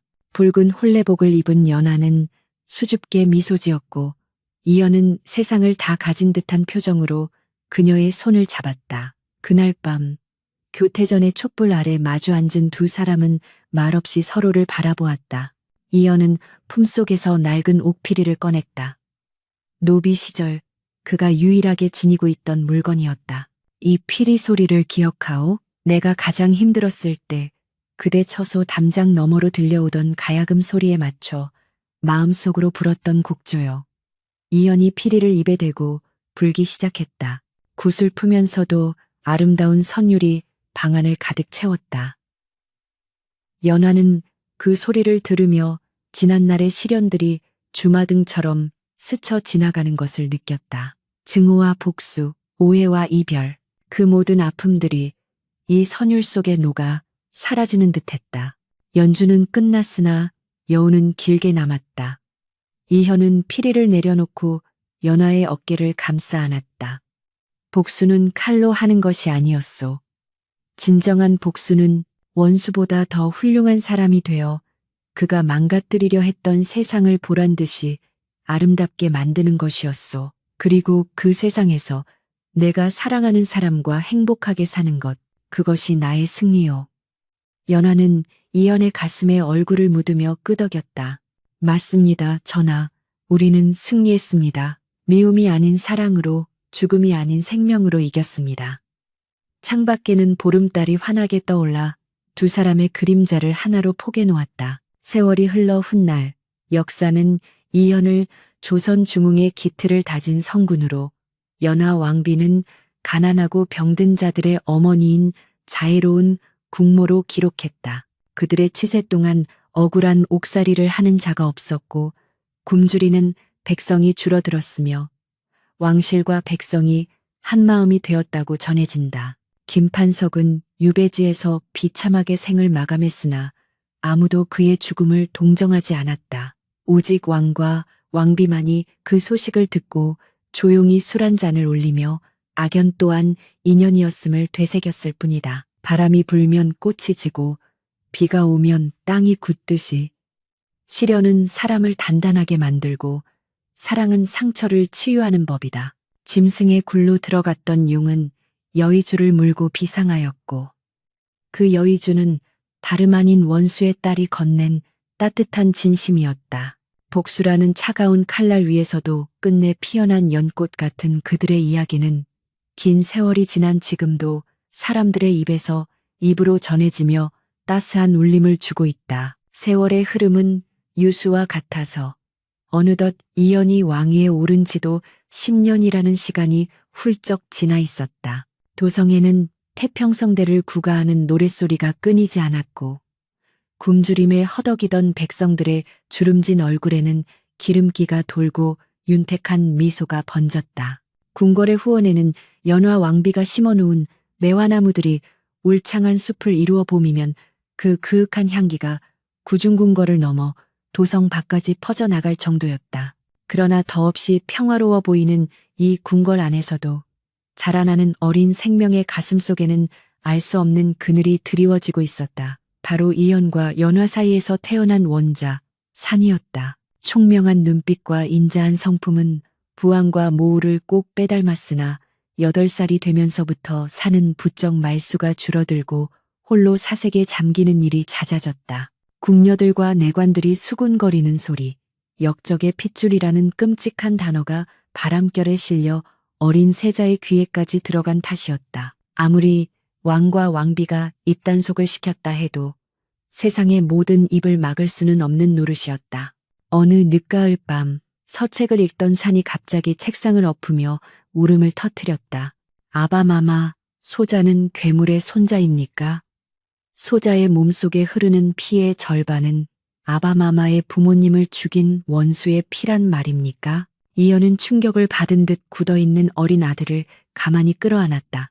올 것이 왔다. 언젠가는 겪어야 할 성장통이라 생각했으나 예상보다 그 시기가 빨랐고 아이의 상처는 깊었다. 이현은 아들의 젖은 등을 토닥이며 말했다. 사나, 피는 그저 물과 같은 것이다. 그것을 담는 그릇이 무엇이냐에 따라 독이 되기도 하고 약이 되기도 하지. 너는 네 어미가 목숨을 걸고 지켜낸 귀한 생명이다. 허나 말로만 해서는 내 가슴 속의 응어리가 풀리지 않을 테지. 이현은 잠시 창밖의 붉은 달을 응시하다 결단을 내린 듯 일어섰다. 채비를 하라. 내 너를 데리고 가야 할 곳이 있다. 그곳에 가서 내 눈으로 직접 확인하고 네가 누구인지 스스로 답을 찾아보거라. 다음 날 새벽 이현은 왕의 행차를 알리는 의장을 모두 물리고 호위무사 몇 명과 내관 하나만을 대동한 채 산을 데리고 잠행에 나섰다. 목적지는 남해의 끝자락, 거친 파도가 몰아치는 절해고도였다. 그곳은 바로 10년 전 김판석이 유배를 간 곳이자 한 번 들어가면 살아서는 나올 수 없다는 형벌의 땅, 위리안치의 장소였다. 며칠 전 그곳을 지키던 관원으로부터 김판석의 병세가 위중하여 오늘 내일 한다는 장계가 올라온 참이었다. 연화는 떠나는 부자의 뒤를 따르며 눈물을 글썽였으나 차마 동행하겠다고 나서지는 못했다. 대신 그녀는 하얀 무명천에 싼 작은 보따리 하나를 이연의 손에 쥐어주었다. 전하, 이것을 그분께, 제 아비에게 전해주십시오. 그리고 부디 산이가 너무 큰 상처를 받지 않게 지켜주소서. 이현은 묵묵히 고개를 끄덕이며 배에 올랐다. 뱃길은 험난했다. 겨울의 초입에 들어선 바다는 성난 짐승처럼 파도를 일으켜 배를 집어삼킬 듯 흔들어댔다. 멀미로 얼굴이 창백해진 산은 이연의 옷자락을 꽉 잡고 놓지 않았다. 아바마마, 저곳에 그 사람이 살고 있습니까? 산이 가리킨 곳에는 깎아지른 절벽 위에 위태롭게 서 있는 작은 초가집 한 채가 보였다. 가시덤불로 겹겹이 둘러싸인 그 집은 마치 세상으로부터 격리된 감옥과도 같았다. 섬에 도착하자 비릿한 바다 냄새와 썩은 해초 냄새가 코를 찔렀다. 이현은 아들의 손을 잡고 가시덤불 사이로 난 좁은 길을 걸어 올라갔다. 인기척 하나 없는 적막강산, 들리는 것이라고는 바람에 삐걱거리는 문짝 소리와 갈매기의 울음소리뿐이었다. 그 황량한 풍경 속에서 한때 조선의 권력을 주무르던 김판석의 위세는 먼지 한 톨만큼도 남아있지 않았다. 삐걱거리는 방문을 열고 들어서자 퀴퀴한 곰팡이 냄새와 노인 특유의 병든 냄새가 진동을 했다. 방 한 구석 눅눅한 이불을 덮고 누워있는 노인은 마치 앙상한 고목나무처럼 말라 비틀어져 있었다. 헝클어진 백발과 덥수룩한 수염, 움푹 들어간 눈은 그가 산송장이나 다름없음을 보여주었다. 인기척을 느낀 노인이 힘겹게 고개를 돌렸다. 백내장으로 하얗게 덮인 눈동자는 초점을 잃고 허공을 헤매고 있었다. 누구요? 저승사자가 온 것이요? 갈라진 목소리는 바람 빠지는 소리처럼 희미했다. 이연은 말없이 다가가 노인의 머리맡에 섰다. 10년 만의 재회였다. 복수심으로 불타오르던 그날 밤의 기억이 주마등처럼 스쳐 지나갔으나 눈앞에 노인을 보는 순간 허무함만이 밀려왔다. 이것이 권력의 말로인가? 이토록 초라한 죽음을 맞이하기 위해 그는 그토록 많은 피를 뿌렸단 말인가? 김판석, 나다, 이연이다. 이연의 나직한 목소리에 김판석의 몸이 흠칫 떨렸다. 그는 믿을 수 없다는 듯 허공에 손을 휘저었다. 전하? 아니, 헛것이 들리는 게야.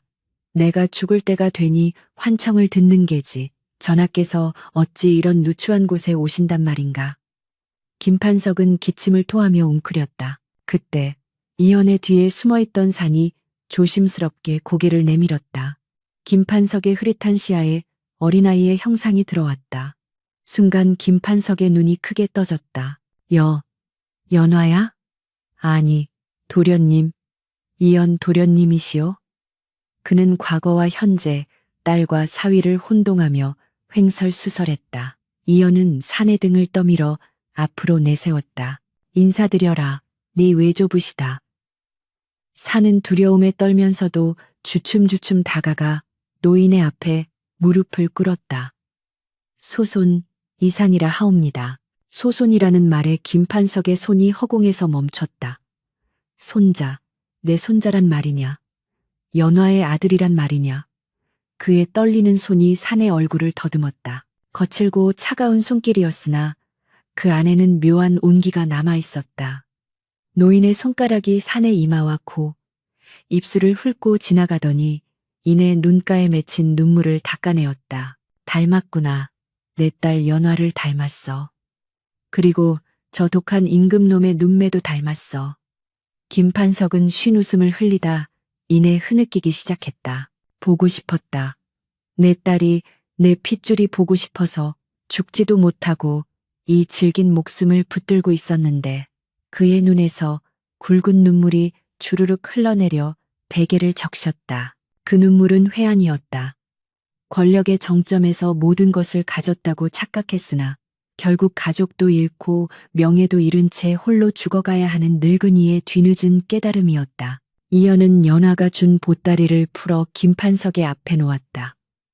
그 안에는 연화가 직접 지은 깨끗한 수의와 그녀가 어릴 적 아비에게 선물 받았던 낡은 놀이개가 들어 있었다.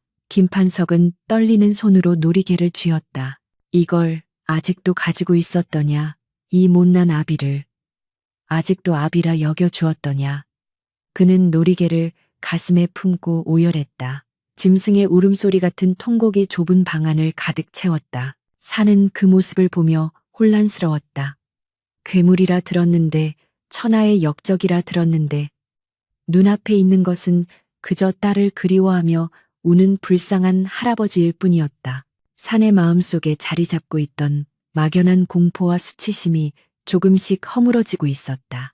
괴물의 피가 흐르는 것이 아니라 그저 한 인간의 피가 흐르는 것임을 어린 세자는 본능적으로 느끼고 있었다. 이어는 산에게 물 한 그릇을 떠오라 일렀다. 산이 낡은 표주박에 물을 담아와 김판석의 입가에 대주었다. 김판석은 손자의 손길을 받아 꿀꺽꿀꺽 물을 마셨다. 물이 식도를 타고 넘어가자 그의 거친 숨소리가 조금 잦아들었다. 그는 힘겹게 눈을 들어 이연을 바라보았다. 전하, 이 늙은 죄인을 용서하지 마십시오. 저는 죽어서도 지옥불에 떨어질 것입니다.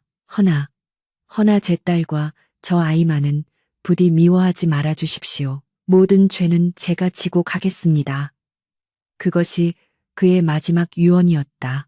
평생을 이기심으로 살았던 자가 생의 마지막 순간에 내뱉은 말은 역설적이게도 타인을 위한 간구였다. 이연은 씁쓸한 표정으로 대답했다. 이미 그리하고 있다. 연화는 나의 아내요. 산이는 나의 아들이며 이 나라의 미래다. 내 놈의 죄가 그들의 앞길을 막지 못할 것이다. 김판석은 그제야 편안한 미소를 지었다. 고맙습니다. 고맙습니다. 그의 목소리가 점점 작아지더니 쥐고 있던 놀이개 위로 손이 툭 떨어졌다. 거친 숨소리가 멈추고 방 안에는 정막만이 감돌았다. 한 시대를 피로 물들였던 효옹의 최후치고는 너무나 쓸쓸하고 조용한 죽음이었다. 이연은 말없이 김판석의 눈을 감겨주었다. 산은 멍하니 죽은 노인의 얼굴을 바라보았다. 무섭지 않았다. 오히려 가슴 한구석이 찌르르하게 아려왔다. 이현은 아들의 어깨를 감싸 쥐었다. 보았느냐? 이것이 악인의 최후다. 권력도 재물도 죽음 앞에서는 한 줌의 재와 같다. 허나 사나 잘 보아라. 그가 마지막에 붙들고 간 것이 무엇인지를. 이현은 김판석의 가슴 위에 놓인 놀이개를 가리켰다. 그는 권력을 쥐고 죽은 것이 아니라 딸의 용서를 쥐고 죽었다. 그가 남긴 것은 역적의 핏줄이라는 오명이 아니라 뒤늦게나마 가족을 그리워했던 늙은 아비의 마음이다. 이연과 산은 양지 바른 언덕에 김판석을 묻어주었다. 비석도 없는 초라한 무덤이었으나 산은 주변에 핀들꽃을 꺾어 무덤 앞에 놓았다. 편히 쉬세요, 할아버지. 산의 입에서 처음으로 할아버지라는 말이 나왔다. 그 순간 산의 얼굴에 드리워졌던 어두운 그림자가 걷히는 듯했다. 이연은 아들의 손을 잡고 바다를 바라보았다. 산아, 너는 죄인의 손자가 아니다. 너는 아비를 구하고 나라를 살린 위대한 어머니의 아들이다. 네 핏줄을 부끄러워하지 마라. 네가 어떤 왕이 되느냐에 따라 너의 조상 또한 평가받게 될 것이다. 네가 성군이 된다면 사람들은 김판석을 성군을 낳은 어미의 아비로 기억할지도 모른다. 과거를 씻는 것은 오직 현재의 너뿐이다. 산은 붉어진 눈으로 고개를 끄덕이며 아비의 손을 꽉 잡았다. 명심하겠습니다. 아바마마, 소자, 부끄럽지 않은 왕이 되겠습니다.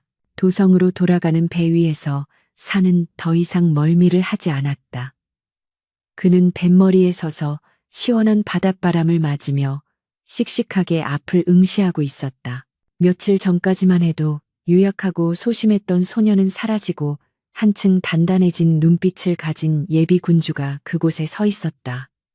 이연은 그런 아들을 흐뭇하게 바라보았다. 꺾인 가지라고 해서 영원히 죽은 것은 아니다. 그 가지를 잘라내고 새로운 싹을 틔우면 그 나무는 더욱 튼튼하게 자라나 꽃을 피우는 법이다. 김판석이라는 썩은 가지에서 연화라는 꽃이 피었고 이제 그 꽃에서 산이라는 열매가 맺혔다. 악연의 고리는 끊어지고 선연의 씨앗이 뿌려진 것이다. 궁궐에 도착하자 연화 왕비가 버선발로 마중을 나와 있었다. 그녀는 남편과 아들의 얼굴을 번갈아 보며 안절부절 못했다. 이연은 미소를 지으며 연화에게 다가가 귓속말을 전했다. 그는 편안하게 갔다. 마지막 순간 그대의 이름을 부르며 그대가 준 놀이개를 품고 갔다. 연화의 눈에서 눈물이 주르륵 흘러내렸다. 그것은 슬픔의 눈물이기도 했지만 오랜 체증이 내려가는 듯한 해방의 눈물이기도 했다. 산이 달려와 어미의 품에 안겼다. 어마마마, 울지 마세요. 제가 지켜드릴게요. 저는 어마마마의 아들이니까요. 연화는 놀란 눈으로 아들을 내려다보다가 이내 환하게 웃으며 아이를 꽉 끌어안았다. 그래, 고맙다. 우리 산이가 다 컸구나. 정말 다 컸어. 그날 밤 이현은 침전의 창문을 열고 밤하늘을 올려다보았다. 10여 년 전 복수의 칼날을 갈며 올려다보았던 그 하늘과 똑같은 하늘이었으나 느낌은 전혀 달랐다. 그때는 달빛이 서늘한 비수처럼 느껴졌다면 지금은 온 세상을 비추는 은은한 등불처럼 느껴졌다. 그는 책상 위에 놓인 사초를 펼쳤다. 그리고 붓을 들어 김판석의 이름 옆에 작은 글귀를 적어 넣었다. 죄는 미워하되 사람은 긍휼히 여겼다. 악인의 피는 여기서 멈추고 선인의 덕이 여기서 시작되었다. 이연은 붓을 내려놓고 깊은 숨을 들이마셨다. 겨울이 오고 있었지만 그의 마음속에는 이미 봄이 와 있었다. 꺾인 가지에도 봄은 오는가? 그렇다. 사랑이 있고 용서가 있는 한 어떤 척박한 땅에서도 어떤 상처 입은 나무에서도 봄은 반드시 오고야 마는 법이다. 먼 훗날 세자 사는 조선 역사상 가장 학문을 사랑하고 백성을 아끼는 성군 중 하나로 기록되니 그가 바로 정조와 비견될 만한 덕을 갖춘 군주였다고 한다. 그는 재위 기간 내내 연좌제를 엄격히 금지하고 죄인의 자식이라 해도 재능이 있으면 등용하여 쓰는 탕평책을 펼쳤는데 이는 어린 시절 아버지와 함께 떠났던 그 짧지만 강렬했던 여행의 깨달음 덕분이었으리라. 낡은 무덤가에 피어났던 이름 모를 들꽃처럼 역사의 뒤안길에는 우리가 알지 못하는 수많은 용서와 화해의 이야기들이 숨쉬고 있을 것이다. 그리고 그 이야기는 오늘날까지도 우리에게 조용한 울림을 주며